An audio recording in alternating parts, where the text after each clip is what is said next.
తెలంగాణ రేవంత్ అన్న పరిపాలన విధానం మీకు ఎట్లా అనిపిస్తుందండి?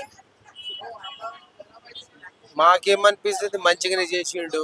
ఆ, అది లేడీస్ కి ఫ్రీ అని వాళ్ళకి సంతోషం ఉంది. మాకేం చేసిండు, ఏం చేయలే మాకు. అంటే ఫ్రీ వల్ల రేట్లు సరుకుల రేట్లు పెరిగినాయి. కొద్దిగా పెరిగింది, ఇంత లేదు. ఇప్పుడు కూరగాయలు అయితే అంత చీప్ ఉండే, మొన్నటి వరకు చాలా ఇది ఉండే. ఉల్లిగడ్డ కూడా చాలా ధరలు ఎక్కువ ఉండే.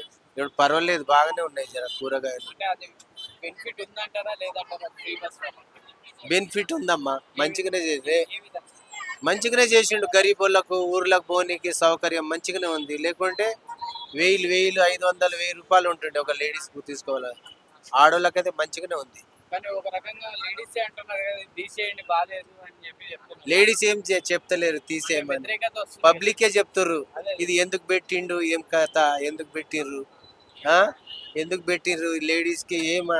కానీ పర్వా ఉంది. కానీ మా సీట్ మీద అంతా వాళ్ళే, ఎక్కడ ఊరికి పోయినా వాళ్ళే కూర్చుంటారు. మేము టికెట్ తీసుకొని వేస్ట్, కూర్చొని సౌకర్యమే లేదు. వాళ్ళు లేవమన్నా లేవరు. సార్ హైడ్రా గురించి మీ అభిప్రాయం? ఆ? హైడ్రా ఇల్లు కూలగొడుతున్నారు. ఆ, అది కరెక్టే అంటారు?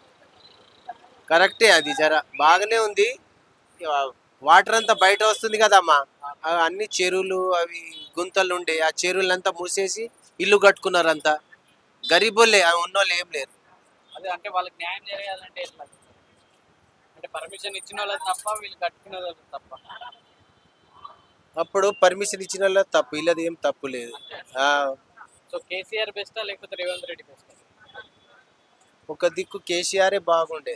ఇప్పుడు కేసీఆర్ కి మంచిగా అంటారు, రేవంత్ రెడ్డి బాగలేదు అంటారు. కేసీఆర్ మీ అభిప్రాయం ఏంటి సార్? అంటే 10 సంవత్సరాలు ఈయన 1 సంవత్సరం తేడా.